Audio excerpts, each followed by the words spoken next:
what's your basic interest? You must have basic interests like sex.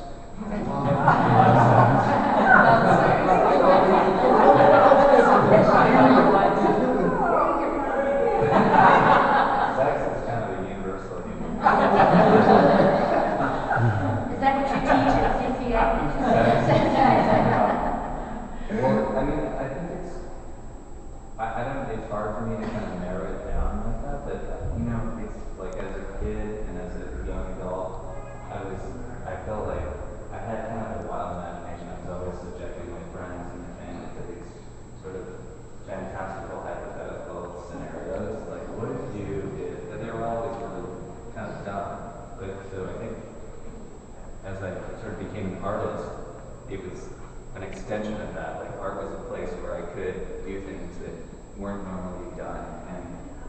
But I think there's a little more to it. Like, it references certain issues, like bringing in someone comes in a museum and then all of a sudden they're curating a show. Like, that's not something that normally happens, but it raises other issues. So I'm not solely interested in things that don't normally happen. I mean, I'm interested in different types of interactions and those sort of anomalous interactions being used to reference a variety of issues. When you take like the things you used to think about, I like visual change with the impossible. I mean, the art world is, you know, if you can get opportunities, it's a great place where there's not that many rules and boundaries. How did that show up in your art? How your imagination in ceramics? No, never really in objects. I don't really know. I have an MFA, but I don't really know how to make anything. I mean, I've done like large-scale installations in the public. Like when I lived in Seattle years ago, I did this huge living room with this two-wall living room, fully furnished, but with no ceiling, just two walls. My collaborator and I put on a vacant lot. So I've made things, but it's always sort of based on this notion of like following like these ideas that are maybe a little bit different than you might do in art. So your portfolio. What's that? Your portfolio.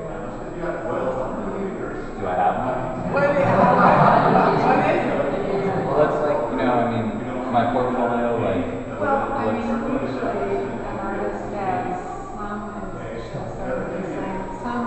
some reference material. yeah, I have that. I mean, I have websites, I have images. I mean, like, I could show you my website. Okay, so everything's on the computer. Yeah, I mean, like, when you make, artists who make this kind of work, they have to do some sort of documentation of, you know, whether, like, this is a good example, you know, like, this is based on a conversation and a problem, and that text will kind of explain it. And then later, you know, I'll document this, so when I apply for a grant or an exhibition or teaching job, I can show, like, you know, what I've done. It's something like this still.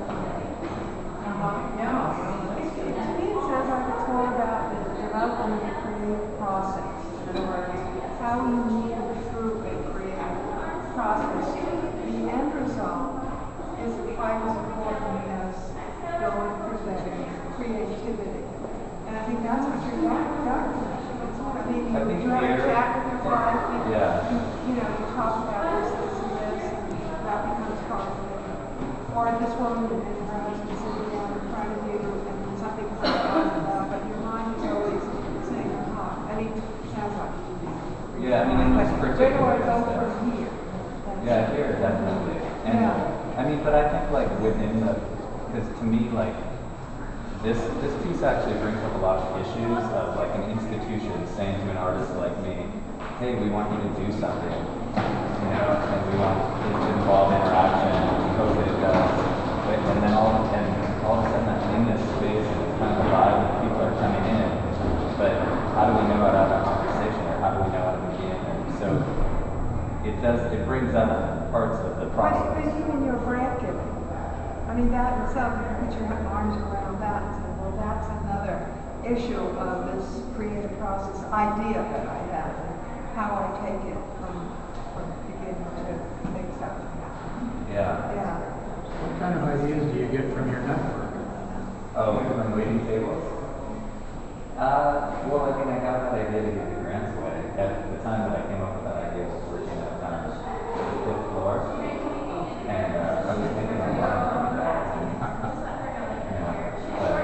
So that led, but I don't, I get cooking ideas, like what I should make, try to make, but not a lot of art ideas. Not a lot of tables. Yeah. Are you going to tell us what you teach at CPA? Oh yeah. Well, this semester I'm teaching the MFA students in fine arts. They all have to do a written thesis as part of their requirements. So I teach that class, and in the fall I teach a undergraduate class, which is kind of more focused on this kind of work. It's not very object based. It's upper division interdisciplinary seminar. Well, unfortunately, we should probably. Thanks for coming by. I also just wanted to announce that this initiative, this project, not only sort of exposes the artist creative process, but also the curatorial process, which is also a creative process. And John is the curator of this exhibition, and puts all of their negotiations and working and collaborating on display as well. What's the length of residency? You're here 4 weeks? 6 weeks. 6 weeks. Until April 4th, yeah. So. Perhaps. Well, maybe not. Is that a mandate?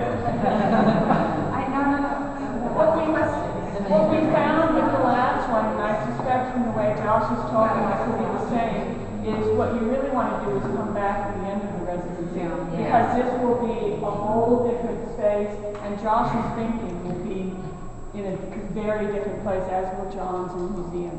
And you can look at documentation of the past project on YouTube. So if you have access to the computer, you can look at YouTube documentation. And we'll be doing a catalog for the past exhibition and this exhibition at the same time that will document kind of the progression of our social studies project. And then we hope to continue to kind of watch the process grow and experiment through our learning process. Well, I think it's so appropriate you mentioned this is kind of social studies. So it's great that how Josh is interacting with his space as part of the art that's being created. Yeah.